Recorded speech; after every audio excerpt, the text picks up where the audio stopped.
Buenas noches a todas y a todos.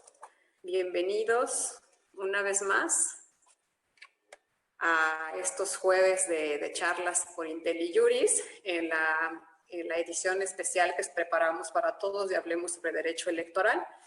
Hoy platicaremos sobre un tema pues, muy importante y además actualizado, el juicio en línea en la materia electoral.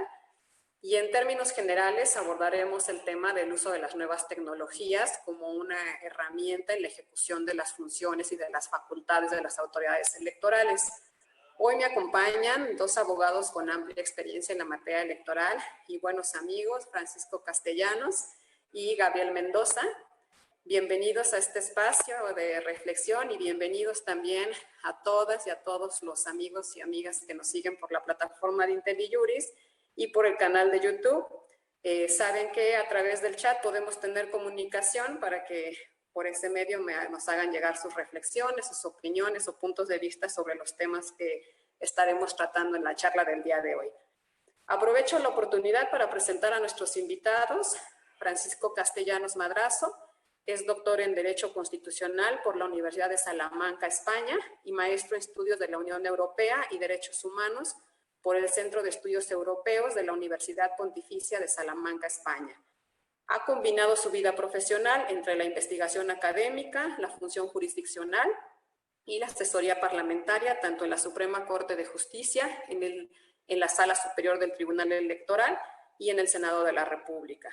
Gabriel Mendoza es maestro en Derecho Procesal Constitucional por la Universidad Panamericana, licenciado en Derecho por el Instituto Tecnológico Autónomo de México y cuenta también con estudios de maestría en Derecho Administrativo y de la Regulación en la misma institución. Tiene más de 25 años trabajando de manera interrumpida en el sector público y ha desempeñado varios cargos en las instituciones electorales del ámbito nacional. En la Sala Superior fue secretario de Estudio y Cuentas, subsecretario general de Acuerdos, coordinador de Jurisprudencia y Estadística Judicial e integrante de la Visitaduría Judicial. Y en el Instituto Nacional Electoral actualmente es el director jurídico. Ambos invitados han impartido clases en instituciones de nivel superior y han participado en diversas publicaciones y conferencias relacionadas con la materia electoral. Como ya lo dije, Francisco, Gabriel, un gusto estar el día de hoy con ustedes. Y previo a darles el uso de la palabra a los dos invitados del día de hoy, a formarles mi largo listado de preguntas que siempre acostumbro a hacer, quisiera poner un poquito en contexto el tema que abordaremos el día de hoy. Me gustaría platicarles cuál fue la razón por la cual decidimos incluir este tema en los webinarios sobre el juicio en línea en materia electoral. Como abogadas y como consultoras en la materia electoral, en la administrativa y la constitucional, mi socia y yo padecimos inevitablemente las problemáticas de la contingencia electoral, ¿no? El sistema de justicia se interrumpió durante un periodo muy importante y no solo en las diversas áreas del derecho, y hay autoridades jurisdiccionales que incluso pues, cerraron de manera completa la ventanilla y eso impidió el acceso de varios ciudadanos hacia la interposición de medios de impugnación. Entonces, cuando se dictaron estas primeras medidas de confinamiento, pues fue inevitable que como profesionistas, como litigantes, pues padeciéramos de manera directa esta problemática, pero también como ciudadanos, ¿no? Muchos de nosotros tuvimos que, en lugar de recurrir a estas vía jurisdiccional para la solución de algún conflicto a nivel personal, en especial temas civiles y de arrendamiento que se dieron mucho en esta época de la pandemia, pues estamos incluso imposibilitados de poder acceder a los juicios, ya que pues de manera no existe la implementación de esta herramienta electrónica como la hay en la materia electoral en todos los tribunales, especialmente en los de foro común. Y bueno, en particular en la Sala Superior, si bien se tomaron varias medidas al inicio de la pandemia, yo he de destacar que a diferencia de otras autoridades jurisdiccionales, la Sala Superior no cerró por completo la ventanilla, dio atención a los casos de urgencia, siguió sesionando y trabajando de forma presencial a través de guardias en la institución. Esto sin duda pues alivianó de algún modo los estragos de la pandemia, pero no resolvió del todo la problemática de garantizar el derecho de acceso a la justicia de los ciudadanos bajo estas condiciones extraordinarias que nos dio la emergencia sanitaria. La primera medida que implementó la Sala Superior fue iniciar el juicio en línea en materia electoral, pero solo para dos recursos, el recurso de procedimiento especial sancionador y el recurso de reconsideración. Con posterioridad, la Sala Superior emitió un nuevo acuerdo por el que inició la segunda etapa del juicio en línea, en la que en esta ocasión se incorporan ya todos los medios de impugnación.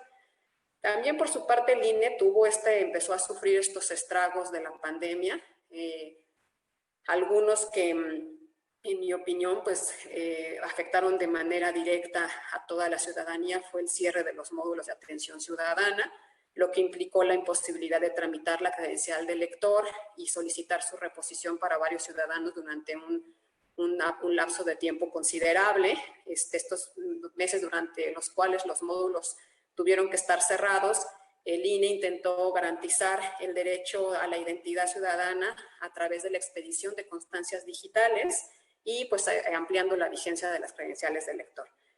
Estos son pues algunos ejemplos que cito solo como a manera para graficar un poco cuáles fueron pues los problemas que nos trajo esta situación de la emergencia sanitaria en el plano electoral, ¿no? Y en una afectación directa a los derechos político-electorales de los ciudadanos, y cómo las autoridades se vieron en la necesidad de implementar estas herramientas electrónicas para apoyarse y poder tomar una decisión y una solución a estos de manera inmediata.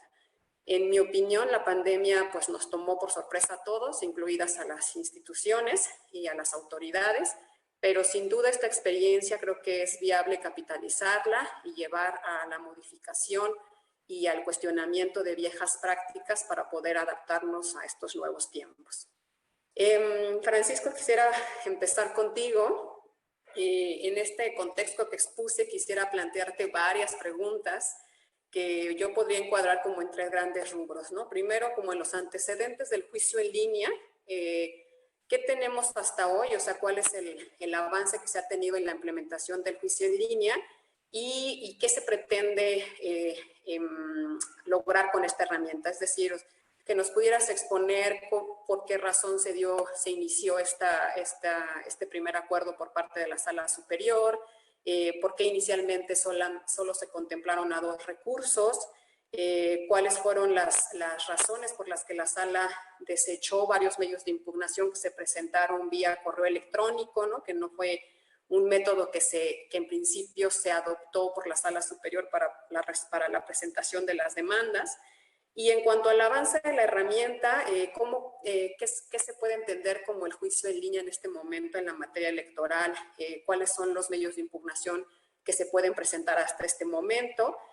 ¿Cómo funciona en términos generales la herramienta? ¿Y cuál es la problemática que se pretende solucionar con esta? Muchas gracias, Paco, por tu presencia y por la atención a todas mis preguntas. Adelante. Bueno, muchas gracias, estimada Nadia. Saludo también con mucho afecto a Gabriel, quien tenía ya algún tiempo de no saludarlo. Estuvimos recientemente, hace unos meses, en una mesa también muy interesante de la Escuela Judicial Electoral, y agradezco mucho la invitación también a IntelliJuris. A ver, son muchas las preguntas. Yo empezaré diciendo algunas cosas con algún método para ver si logro ser lo suficientemente claro en este rosario de preguntas casi interminables que me hace mi querida Nadia. Miren, lo primero que hay que decir, yo daré alguna perspectiva desde la posibilidad que tuve de apoyar al magistrado Felipe Fuentes durante la presidencia y la posibilidad que yo tuve ahí como secretario asesor en la presidencia, de contarles un poco cómo surgió, porque a veces lo que vemos de frente de las instituciones no nos cuenta la historia que hay detrás de cámaras o detrás de los telones. Miren, lo primero que hay que decir es que el tema de la pandemia generó esta necesidad de acelerar de manera precipitada el juicio en línea. Pero la realidad es que las y los magistrados de la Sala Superior era una política judicial que ya tenían pensada desde tiempo atrás. Lo que sucedió con la pandemia es que se tuvo que acelerar. Entonces, eso es lo primero que hay que decir. El Tribunal Electoral del Poder Judicial de la Federación ha sido pionero en el acceso a la justicia. Esto no quiere decir que la Suprema Corte u otros órganos jurisdiccionales no lo sean, pero el tribunal se ha destacado por, entre otras cosas, aplicar en México el control de convencionalidad incluso antes de la reforma de 2011, por abrir la legitimación al interés legítimo, etcétera. Y entonces, en esta vertiente, las y los magistrados, especialmente el magistrado Fuentes Barrera, cuando fue electo como presidente del tribunal en el 2019, tenía la idea de echar a andar el juicio en línea. Eso es lo primero que hay que decir como una política judicial. Ahora, ¿qué es el juicio en línea o la e-justicia? Bueno, se enmarca dentro del ámbito del derecho de acceso a la justicia, el artículo 17 constitucional, pero me parece que no hay que confundir el acceso a la justicia con las vías de acceso a la justicia, porque es importante que la sociedad, que quienes nos siguen, sepan que efectivamente, como lo dijiste, Nadia, el tribunal no cerró en ningún momento la oficialidad de partes. Y entonces el juicio en línea que se instauró en este año fue una modalidad optativa, porque en todo momento las y los ciudadanos tuvieron la posibilidad de acudir a la vía ordinaria de acceso a la justicia. Esto me parece que es un segundo aspecto muy relevante. Ahora, ¿qué es el juicio en línea? Bueno, es esta modalidad a través del uso de las tecnologías de la información para acceder 24 horas al día, los 7 días de la semana y los 365 días al año, a la plataforma, al sistema informático del tribunal, a efecto de hacer valer los medios de impugnación para combatir actos, leyes o resoluciones en la materia. Y en ese sentido, tú me haces una primera pregunta. ¿Por qué al inicio solamente se aceptaron algunos medios de impugnación? Bueno, yo aquí quiero circunscribir esto a que todas y todos quienes nos siguen piensen algo. El acceso a la justicia a través de las tecnologías de la información supone algunos otros derechos en juego, como puede ser la seguridad jurídica, el derecho de audiencia, el debido proceso, la transparencia y la protección de datos personales. Entonces, como en ese momento no existía, como ahora lo hay, por ejemplo, con el INE, y no lo sigue habiendo con OPLES o tribunales electorales de las entidades federativas, una comunicación segura para poder proteger todos estos aspectos, lo primero que hizo el tribunal fue echar mano del sistema que sirve precisamente para la comunicación interna entre las salas regionales y la sala superior, conocido como el SISGA. ¿Esto qué fue lo que permitió? Bueno, pues que la sala superior tuviera certeza de que las actuaciones procesales, las partes promoventes en cuanto a legitimación y personería, las pruebas ofrecidas, la autenticidad respecto a los escritos, documentos, la seguridad informática de que precisamente esa información no fuera a tener fugas o se pudiera hacer un mal uso de ella, estuviera salvaguardada bajo un sistema respecto al cual la sala superior, el tribunal al completo, sí tenía pleno control y tramo de confianza y seguridad. Por ese motivo es que en un primer momento se aceptaron solamente los dos recursos, que es el REC y el REP, que precisamente se dan entre una comunicación procesal directa entre salas regionales y la sala superior. Ese fue el motivo. Entonces, me parece que con esta medida, la sala superior lo que pretendió fue salvaguardar estos principios constitucionales que caminan paralelos al acceso a la justicia. Aquí me preguntabas algo importante. ¿Qué problemática se presentó con la implementación? Bueno, esto hay que decirlo con toda claridad. A mí me parece que el juicio en línea, como vía de acceso a la justicia, y recientemente en el Senado de la República se presentaron iniciativas para reformar el artículo 17 y precisamente incorporar al texto constitucional esta modalidad de acceso a la justicia en nuestra Constitución, me parece que hasta en tanto no se logre, la capacidad institucional, la capacidad operativa, tecnológica y presupuestaria del propio tribunal está limitada a los recursos que el tribunal tiene. Porque me parece que el juicio en línea debe estar precisamente en la Constitución y luego desarrollado a través de una ley en sentido formal y material que desarrolle los lineamientos de implementación y las obligaciones.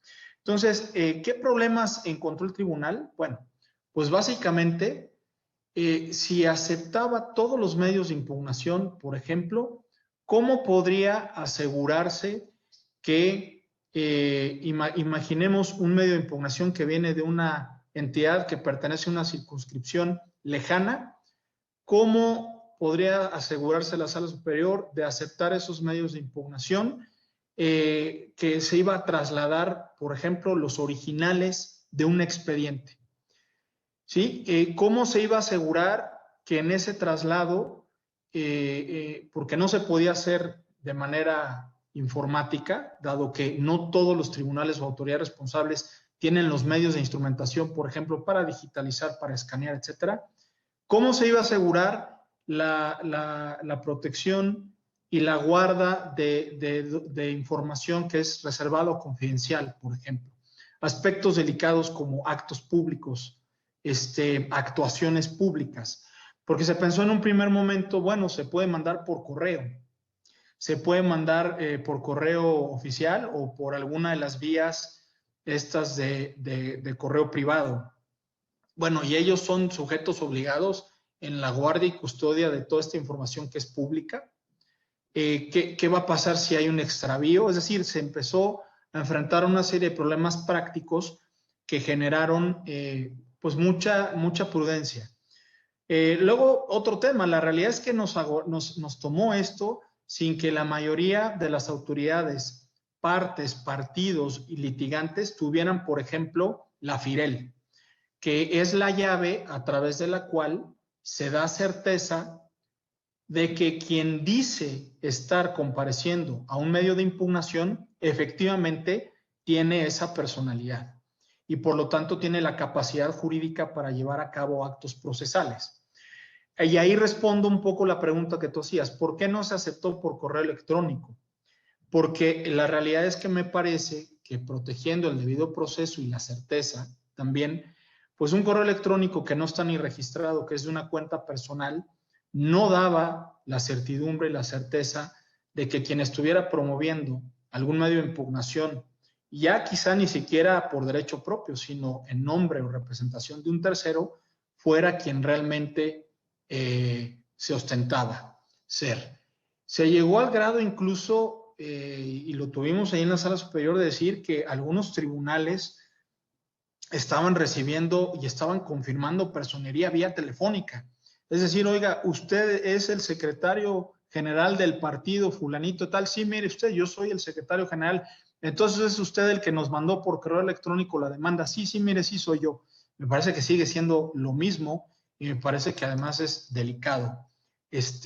Porque, insisto, hay una serie de principios del proceso de seguridad jurídica, de certeza, de protección de datos que debían cuidarse y que no podían implementarse de manera automática. Entonces, para cerrar esta primera participación, yo diría, ¿qué se cuidó en esa primera etapa, en esa primera fase? Bueno, garantizar el cumplimiento de los presupuestos procesales, asegurar el cumplimiento de las obligaciones en materia de transparencia y protección de datos personales, generar certeza de que las partes y demás intervinientes en los juicios tuvieran la calidad que ostentaban y por lo tanto estuviéramos ante actuaciones procesales válidas y legítimas desde una perspectiva de presupuestos procesales. Y algo que era muy importante que también se tomó en cuenta, no todas las personas, no toda la ciudadanía, ni siquiera todas las autoridades administrativas o jurisdiccionales electorales tenían a la mano la posibilidad de acceder a recursos tecnológicos, ni tenían la suficiencia de recursos humanos o financieros para poder acceder a través del juicio en línea. Entonces, me parece que hasta aquí yo dejaría esta primera intervención dando estos elementos por los cuales en esta etapa temprana solamente se admitieron estos dos recursos. Y creo que, bueno, al final también lo importante es, con independencia de cómo inició a lo mejor, como bien dices, ¿no? En un primer momento, pues nos tomó a todos por sorpresa esta situación, es que actualmente ya están en marcha el juicio en línea en todos los medios de impugnación, que bueno, ahorita eso pasaremos ahorita en una segunda pregunta esa parte, y que pues además se está retomando justamente la experiencia que suscitó la contingencia sanitaria.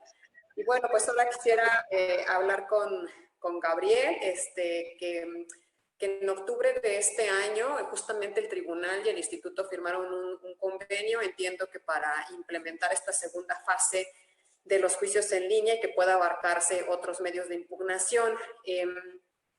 ¿En qué parte participa el Instituto Nacional Electoral, Gabriel, en la implementación del juicio en línea? ¿Y en qué parte podría también beneficiar al instituto que el tribunal tenga ya esta vía para la presentación de los medios de impugnación? Y también me gustaría aprovechar que pues tú, al ser el titular de la dirección jurídica y que te corresponde justamente la parte de atender todos los informes circunstanciados que tiene que emitir el instituto cuando es autoridad responsable ante los medios de impugnación, y que además entiendo que en un porcentaje relevante el INE es autoridad responsable en la totalidad de los medios de impugnación que recibe la sala superior. ¿Cómo se ve desde afuera esta innovación o este primer ejercicio que realiza el Tribunal Electoral?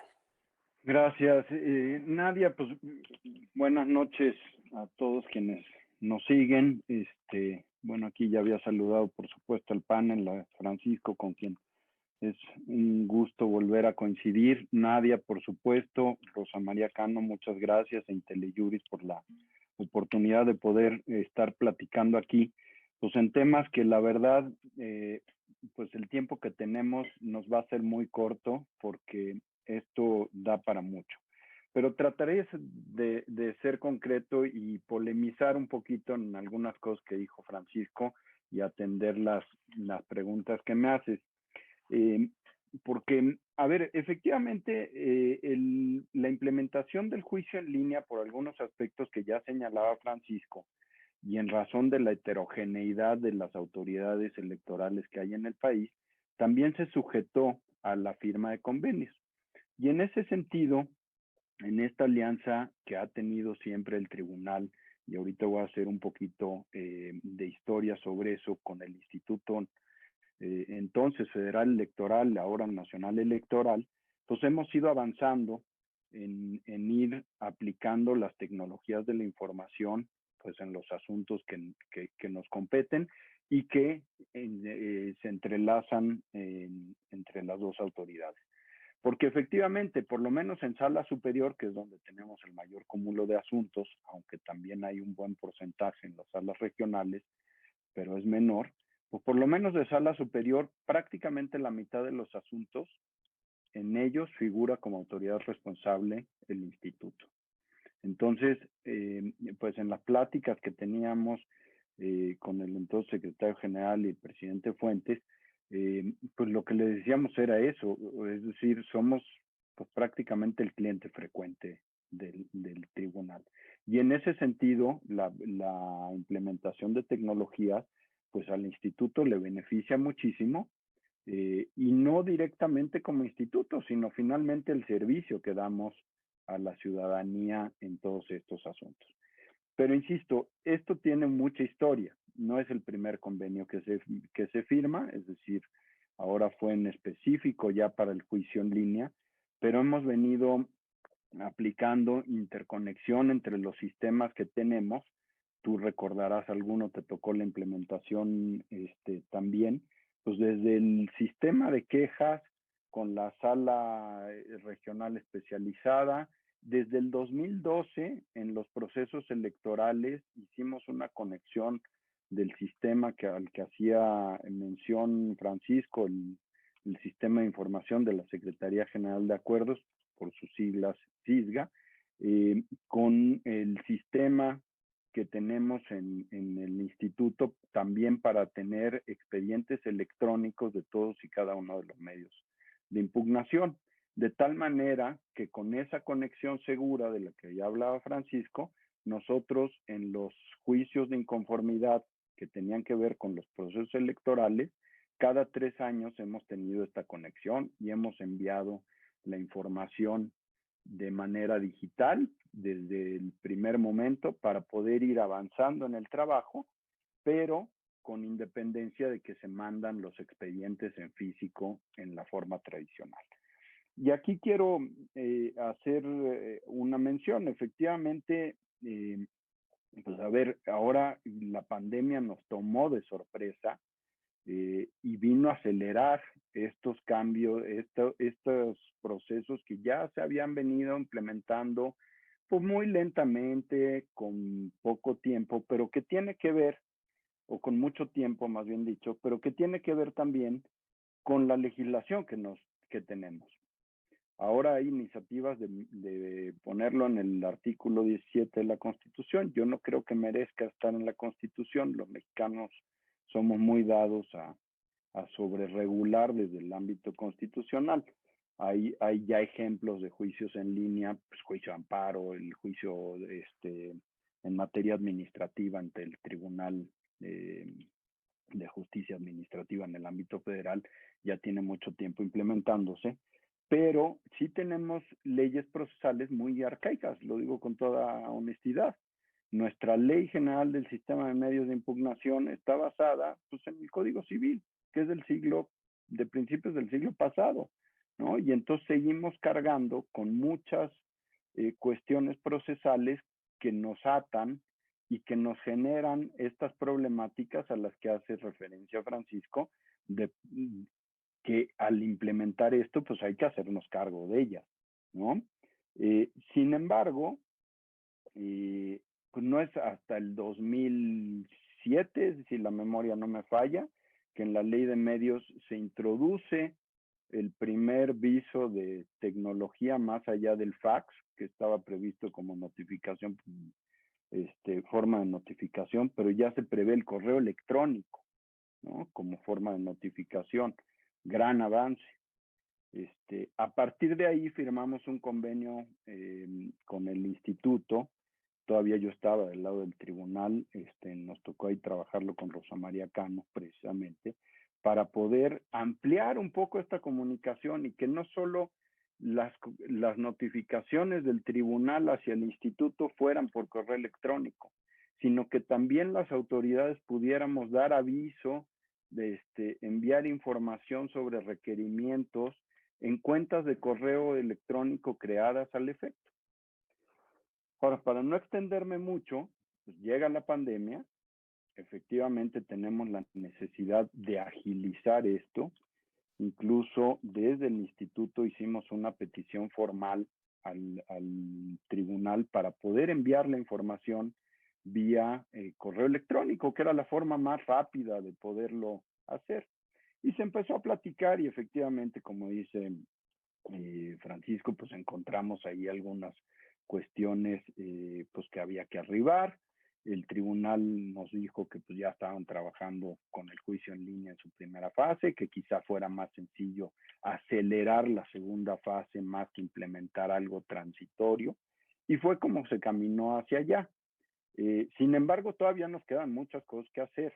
Debo decir que con motivo del convenio, nosotros establecimos pues algunas cuestiones que son importantes para poder hacer fluida la información, porque al tener nosotros este cúmulo de asuntos, que ya decía, pues es difícil entrar como cualquier litigante al sistema y hacer la carga de la información uno a uno.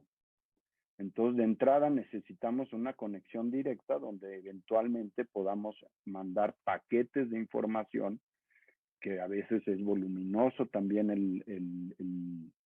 en términos de megabytes y gigabytes la información. Por supuesto, los asuntos masivos.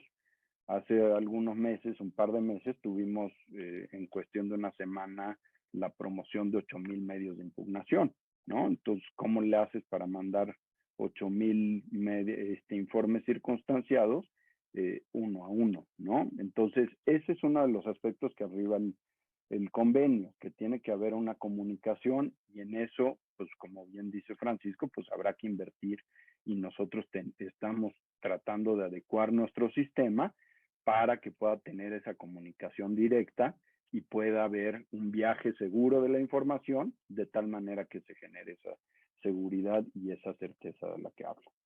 Y segundo, pues que tiene que ver también con el reconocimiento de otras firmas electrónicas. En efecto, también la pandemia nos llegó de sorpresa, y la FIREL solo se podía, en aquel entonces, estoy hablando de marzo, abril, solo se podía tramitar de manera presencial. Ya fue hasta mediados del año que el Consejo de la Judicatura y la Corte principalmente, que son quienes tienen el mayor volumen de estas firmas, pues caminaron hacia el poder tramitarla en línea. Entonces, otra de las cuestiones que nosotros pugnamos para que estuviera en el convenio es el reconocimiento de la firma electrónica del INE, porque nos parece que es mucho más sencillo, en lugar de enrolar a todos los funcionarios que tienen que eventualmente desahogar promociones, rendir informes, requerimientos, etcétera, etcétera, enrolarlos con la FIREL, cuando nosotros ya tenemos implementada una firma electrónica en el instituto, la firma electrónica avanzada, que cumple exactamente con los mismos requerimientos que tiene tanto la e-firma del SAT, que también está permitida por el juicio en línea, según entiendo, y la FIREL, ¿no? Entonces, estamos trabajando también en ese aspecto actualmente para que el sistema de juicio en línea acepte esta firma y hagamos mucho más fluido la comunicación. Entonces, a lo que voy, y con esto termino un poco, es creo que efectivamente hemos logrado avanzar rápido, pero tenemos todavía retos y algunas cuestiones que tenemos que resolver para que esto empiece a funcionar de manera pues mucho más segura, más fluida. Ahora, ¿cómo puede abonar también el instituto? Me parece, y con esto cierro esta primera intervención, pues en el sentido de que la comunicación la está haciendo una autoridad. Me parece que una de las virtudes que tiene el juicio en línea y el acuerdo que lo prevé por parte del tribunal, que está previsto en el convenio, es que cuando los medios de impugnación son presentados por la vía tradicional, nosotros como autoridad podemos encauzarlo al sistema. De tal manera que, por ejemplo, nosotros podemos digitalizar la demanda con la fe pública que está investidos, de la que están investidos algunos funcionarios del instituto, la oficialía electoral, por ejemplo, el secretario ejecutivo, se puede certificar que efectivamente ese documento es copia fiel, que tiene firma autógrafa, que tiene los elementos, y enviar toda la información. Porque además tenemos una gran ventaja en la materia electoral. La gran mayoría de las constancias que obran los expedientes son documentales. Y la gran mayoría son documentales que provienen de autoridades. Entonces, ahí también, y dejo un poquito en la mesa la provocación, pues también podemos tener un problema menos en tema probatorio, que es otro de los aspectos que hay que ver, ¿no? Claro, tenemos casos de impugnaciones que han presentado como prueba bicicletas, bueno, hasta semovientes, ¿no? Ustedes recordarán algún caso en el que llegaron gallinas, y ya no me acuerdo qué tipo de semovientes al tribunal. Pues evidentemente eso no va a entrar por juicio en línea, pero esas son realmente excepcionales, ¿no? Entonces, Creo que en ese sentido sí se puede avanzar mucho, falta, pero como dice Francisco, también es producto de que la pandemia nos llegó por sorpresa, ¿no? Sí, gracias, Gabriel. Justo ahorita todo lo que comentaban ambos, ¿no? Pues por un lado me hizo recordar efectivamente cuando Rosa María y yo estábamos en el instituto, empezamos con la creación del expediente electrónico en el procedimiento especial sancionador, bueno, en los procedimientos sancionadores, el ordinario y el especial. Y las dudas que plantea y los inconvenientes que planteaba Francisco hace un rato, pues eran justamente los principales problemas a los que nos enfrentábamos en ese nuevo momento, ¿no? El tema de garantizar los requisitos procesales, el tema de las pruebas y bueno, y también retomando lo que decía Gabriel hace un rato sobre la necesidad o no de reformar la ley para poder operar este tipo de herramientas electrónicas. Me gustaría ahora pedirle a Paco si nos puede como explicar un poco sobre en tu opinión, o sea, estas preocupaciones que estaban inicialmente cuando se implementó el juicio en línea sobre los requisitos procesales, cómo se acredita la personería, ¿no?, de quien presenta el medio de impugnación, cómo se cargan estos archivos de las pruebas, cómo garantizas que la prueba que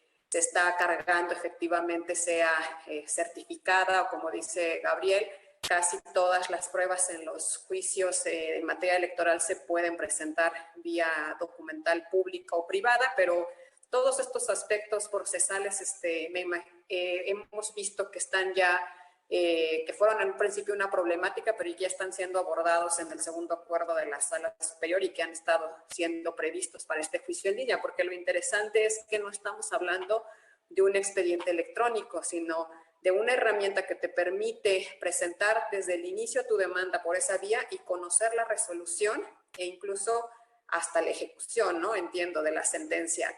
A grosso modo, Paco, si nos puedes dar esta información.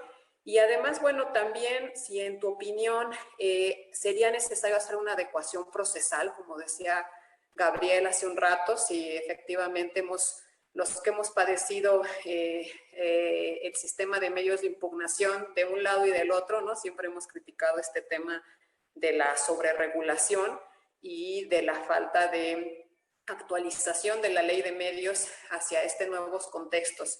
¿En tu opinión sería necesario realizar alguna reforma en la materia en cuanto a los requisitos procesales?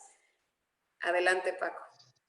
Bueno, primero quiero decir que coincido al 100% con lo que acaba de decir Gabriel, en el sentido de que no debemos saturar la Constitución, mucho menos en materia electoral. Yo soy un convencido de la doctrina, sobre todo alemana, de desmontar la densidad normativa de las constituciones, porque cuando sobreregulamos la Constitución termina apareciendo un reglamento de tránsito, que es lo que menos debe hacer una Constitución.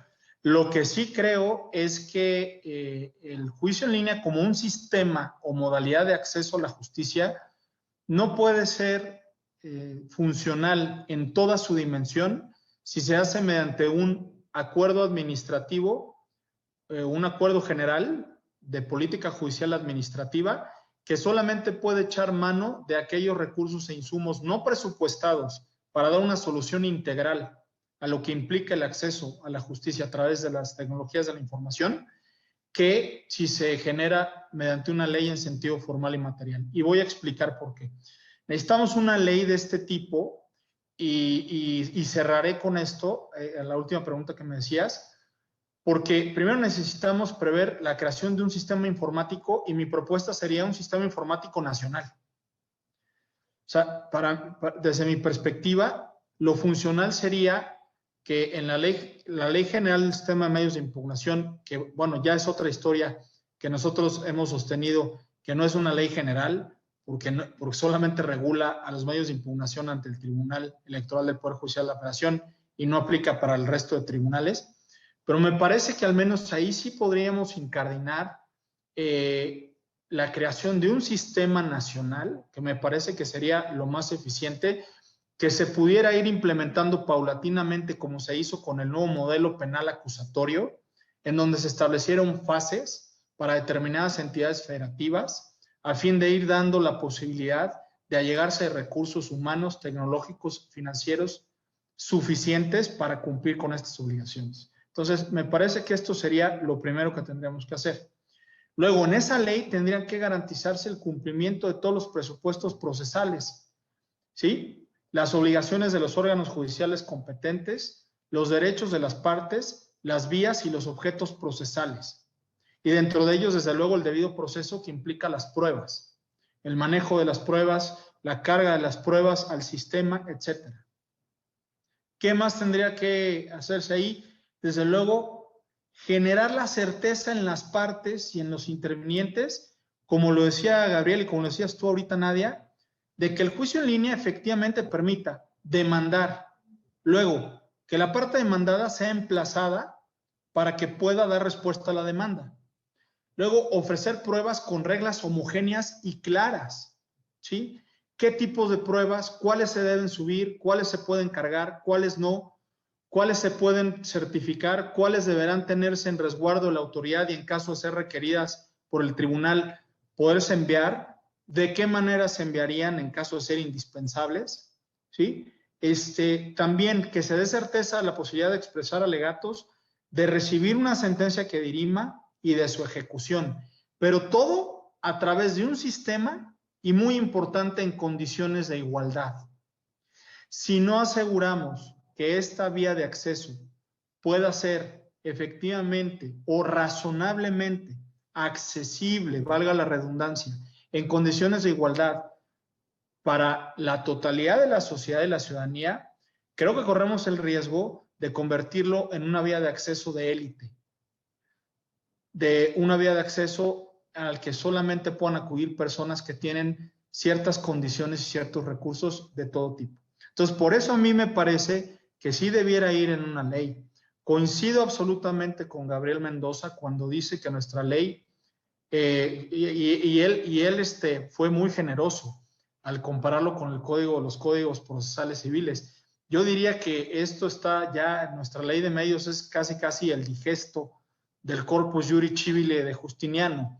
Realmente es una ley de 1996 y que salvo 2 o 3 inserciones que se han hecho en 2014, las últimas, realmente la ley de medios está completamente rebasada.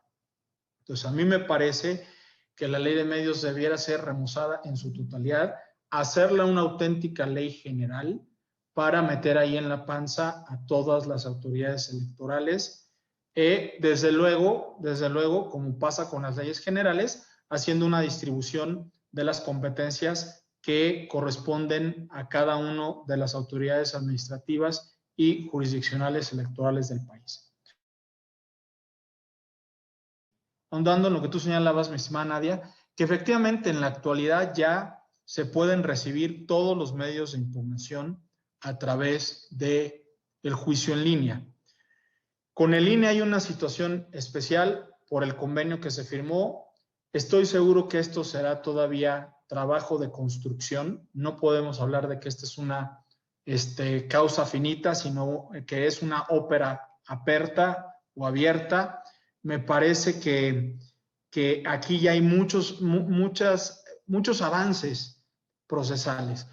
El problema que yo veo todavía de cara hacia el fortalecimiento de esta modalidad de acceso es con los tribunales locales y con los OPLE, porque me parece que ahí es donde al no existir todavía esta posibilidad de tener clara la certeza, el debido proceso y lo que ya dije, va a generar una serie de situaciones problemáticas para el acceso a la justicia a través de esa vía. ¿Qué pruebas se pueden presentar? Paso a esto más específico y concreto. Bueno, ¿qué pruebas se pueden cargar? Todas aquellas que el sistema admita. básicamente documentales y audiovisuales. Esas son las que básicamente no hay ningún problema. Me preguntabas, ¿qué sucede si hay problemas, si hay dificultades con cargar estas pruebas al sistema? Bueno, se previó una unidad de soporte técnico al interior del tribunal con la que pueda haber comunicación, incluso que llegue al grado de que la Secretaría General de Acuerdos, en caso de que sea reportada como que no se puede descargar un archivo, no es posible subir, no es posible revisar algún video, alguna prueba de estas que luego tienen que ver, por ejemplo, con temas de compra de voto, que a veces se toman videos, se toman audios, etcétera, y que no se pudieran subir. Bueno, hay una unidad de soporte que le da vista a la Secretaría General de Acuerdos y esta puede certificar.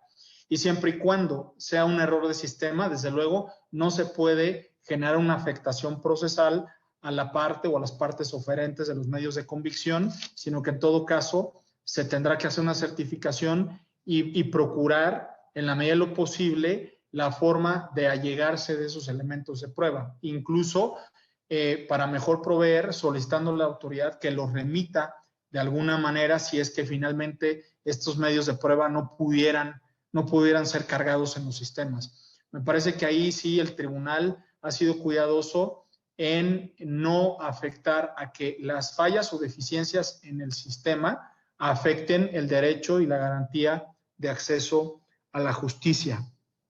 ¿Qué temas quedan pendientes por regular o implementar? Bueno, ya decía yo la cuestión ante los OPLES y los tribunales locales, y lo que a mí me parece es muy importante es que transitemos hacia un sistema, insisto ahí, que dé plena certeza y que dé igualdad en el acceso a través de esta modalidad.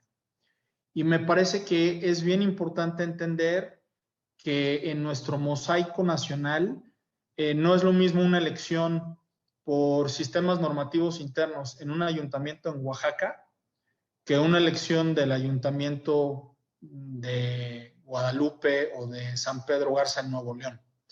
Me parece que lo que debe hacer es generar una implementación que va a tardar tiempo, que debe ser paulatina, para permitir que este acceso sea universal en la medida de lo posible, aunque esto tenga que irse haciendo de manera gradual. Y hasta aquí dejaría yo esta participación. Gracias, Paco. Y bueno, yo quería aquí, como retomando las preguntas que nos están haciendo en el chat, fíjense, nos están preguntando que qué pasa si se cae el sistema, se puede hablar de protección y continuidad del proceso, y hay otras sobre la secrecía del voto. O sea, los participantes están hablando también del uso de las herramientas electrónicas dentro de los procesos electorales, ¿no? Y creo que ahí, aprovechando que tenemos aquí a Gabriel, podemos aprovechar las preguntas también para formular que pues el Instituto Nacional Electoral, como bien decías también en tu participación, no es novedad el uso de las herramientas electrónicas para muchas de sus facultades, ¿no? Entre esas, el sistema de fiscalización, ya hablamos del sistema en los procedimientos sancionadores, en el tema del registro federal de electores. Y últimamente, pues incluso en las elecciones de Coahuila e Hidalgo también se utilizaron ciertas herramientas. Atendiendo estas preguntas de Gabriel, ¿qué nos podrías decir sobre esta experiencia que tiene el Instituto en el uso de la tecnología en sus funciones? ¿Cómo se garantiza, por ejemplo, la secrecía del voto? Me imagino que se refieren al tema del uso de las urnas electrónicas que hubo recientemente en las elecciones locales. Y están hablando también aquí de cómo se garantiza el proceso electoral, aun cuando me imagino que se estuviera usando una herramienta electrónica, ¿no? Que se llegue a caer el sistema. ¿Cómo se hacen en estas herramientas que ustedes han usado últimamente? Gracias. Sí, veía incluso aquí ya algunas preguntas y empiezo por coincidir con Francisco en que el ideal es que esté en la legislación, sin duda, ¿no? Y que prevea todos estos aspectos que ya señalaba Francisco. Y en el tema de la implementación de las tecnologías, en los procesos electorales y particularmente en lo que tiene que ver con la votación, pues nos pasa un poco lo mismo. O sea, lo ideal es que la legislación lo previera y que previera todas las seguridades que tenemos que tener en cuenta para respetar todos los principios que rigen la elección y que rigen el voto. Entre ellos, como dice Juan Martín, pues que el voto por definición es personal.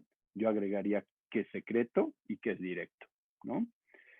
Pero ante la falta de esa legislación de la que nos tenemos que hacer cargo, por ejemplo, volvemos a la ley de medios de impugnación, que coincido en que no es general,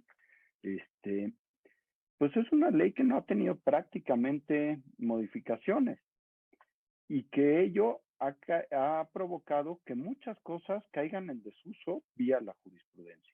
Lo digo con todo respeto, porque el tribunal, en aras de garantizar el acceso a la justicia, ha tenido que ir modulando lo que la ley no ha previsto con la actualidad, ¿no? La llamada interpretación funcional, que no es otra cosa sino que traer las normas o los textos normativos viejos a la realidad actual, ¿no? Entonces pasa lo mismo, y aunque nos vamos a salir un poquito del tema, pero para contestar las inquietudes de quienes nos siguen, y aquí de Juan Martín, que nos manda unas provocadoras preguntas, pues efectivamente, nosotros en Coahuila Hidalgo ya implementamos la votación electrónica con urnas que también ya han sido probadas en procesos electorales anteriores en el ámbito local, y en ese sentido utilizamos la urna en Coahuila, que ya había implementado el Instituto Electoral de Coahuila, y en Hidalgo implementamos la que había implementado en algunos procesos el OPLE de Jalisco, ¿no? Porque ya había habido algunos avances en lo local. Desafortunadamente, en 2014, al nacionalizarse el sistema electoral, retrasó, digamos, algunos avances tecnológicos que ya había habido en el ámbito local. Entonces, retomo, ante la falta de legislación que nos permita, con todas las seguridades que debiera de tener la normativa al respecto, pues lo que hemos tenido que hacer es, tanto el tribunal como las autoridades administrativas, pues modular las interpretaciones y tratar de implementarlo. Entonces nosotros quisimos hacer este ejercicio como una especie de prueba piloto, es decir, muy reducido a algunas casillas seleccionadas específicamente también, pues para no tener problemas de comunicación o de electricidad, para tener distintos tipos de electorado y ver cuál es la percepción que tiene el electorado también ante el uso de la tecnología. Porque finalmente todo esto pues vuelve a caer en el marco normativo, que también es muy extenso y muy detallada nuestra ley electoral de cómo debe de ser y todos los pasos que tenemos que tener. Y en síntesis, pues no es otra cosa más que, en lugar de tener la boleta en papel, es tenerla en una pantalla. Y entonces el cambio del procedimiento es muy menor. El resto de los procedimientos sigue siendo igual, es decir, el elector pues vota directamente, el elector vota en secrecía, en la mampara, el elector es el único que tiene acceso al sistema. Evidentemente, detrás del software hay una serie de garantías de seguridad informática que permiten garantizar eso, ¿no? Es decir, la secrecía del voto, que no esté ligada a quien lo hizo, y que al final del día tú puedas también caer en los mecanismos tradicionales, es decir, que si hay duda o se cae en los supuestos de recuento, tú puedas regresar a las papeletas que se imprimen, que no tienen ninguna vinculación con el elector, como las tradicionales, hacer el recuento y verificar que el acta o la papeleta que se imprime como que hacen las veces de acta, pues coincidan, ¿no? Entonces, pues efectivamente tanto en el juicio en línea como en estos mecanismos hemos tenido que ir avanzando de esta manera, modulando la interpretación de la norma con pasos muy sobre piso firme, pues precisamente para poder seguir respetando todas esas seguridades, esos principios y esos valores que tienen que estar tutelados por las autoridades. Eso no lo podemos modificar y por eso ha sido lento el cambio, ¿no? A mí me parece que es por ahí. Bueno, veía aquí un último comentario y con esto cierro.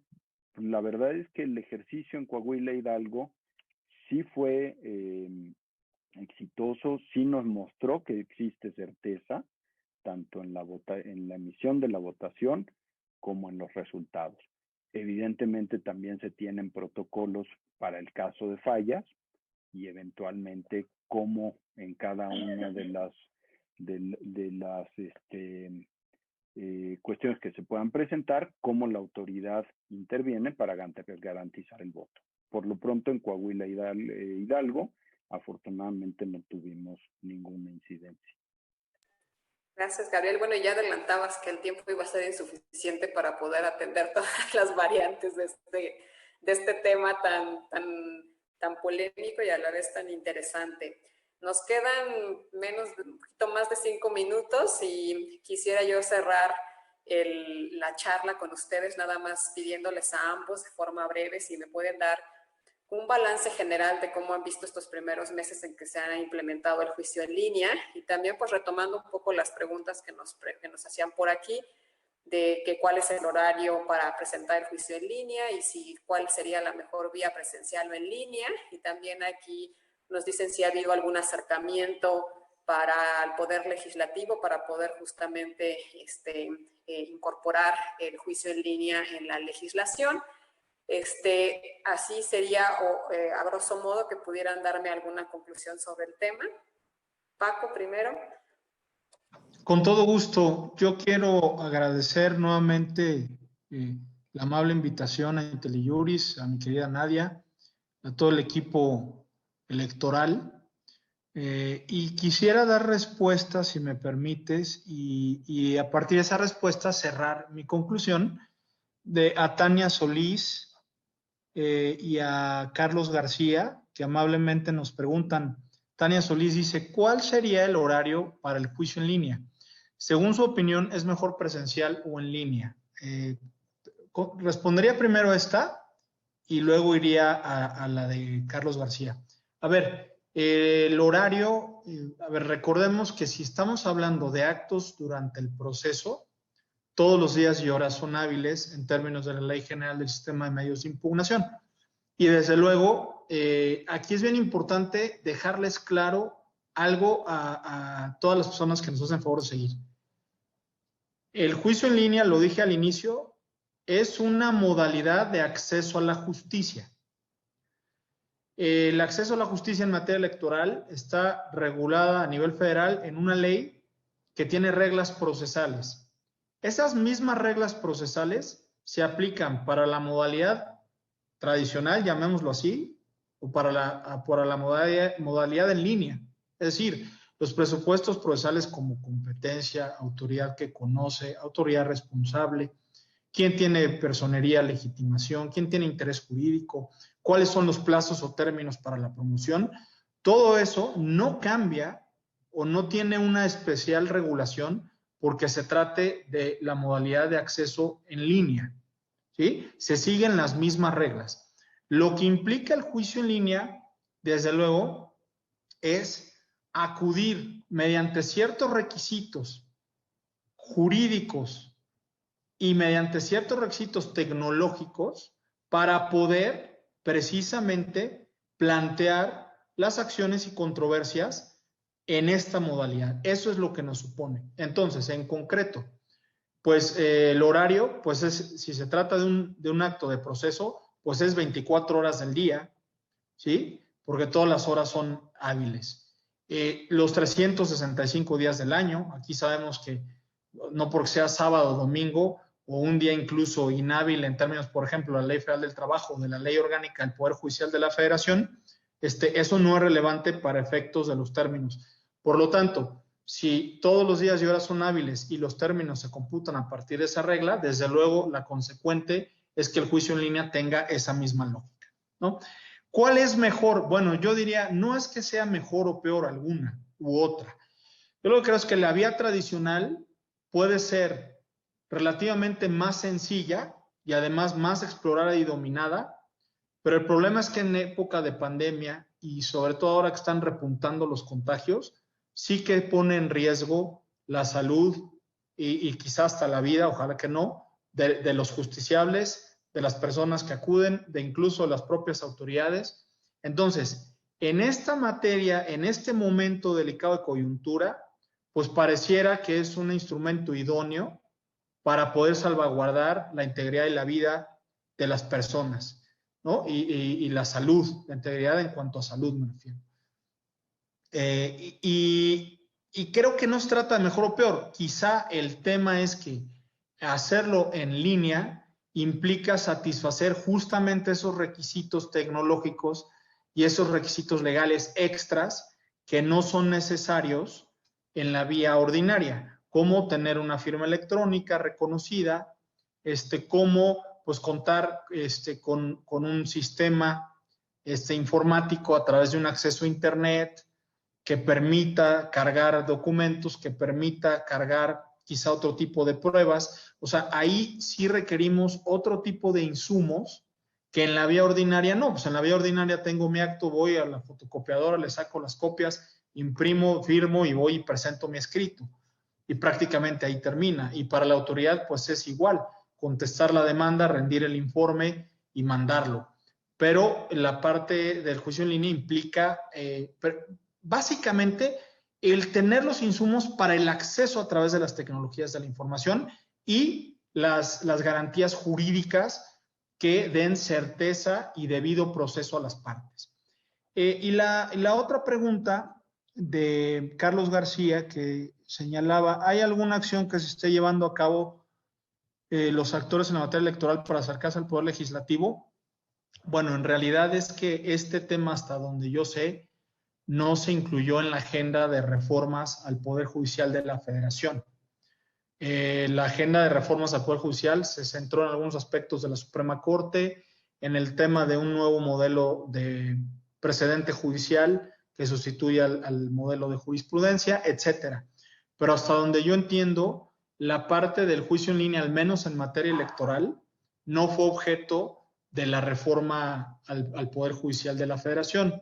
Me parece que estamos en un buen momento para los años que vienen, para que desde el tribunal se impulse un acercamiento, desde luego conducto del Consejo de la Judicatura por la relación que tiene sobre todo de administración el Consejo de la Judicatura y desde luego con la Suprema Corte, para que de manera homogénea y armonizada con todos los esfuerzos que también está haciendo el Consejo de la Judicatura y la Corte, el tribunal pudiera llevar su propia propuesta para que ésta sea considerada por los órganos legislativos a efecto de que de verdad se realice un estudio exhaustivo y serio y que permita ver cuál es la mejor manera de implementar este juicio en línea. Gabriel. Gracias, y viendo que ya tenemos el tiempo encima, pues yo realmente, además de nuevamente agradecer, cerraría con esto último que preguntas. A ver, ¿cuál es el balance? Me parece que nos falta bastante, que sin duda uno de los riesgos que tenemos que abatir es que efectivamente no sea una herramienta de élite, ¿no? Y que pueda ser transversalizada hacia todos los justiciables.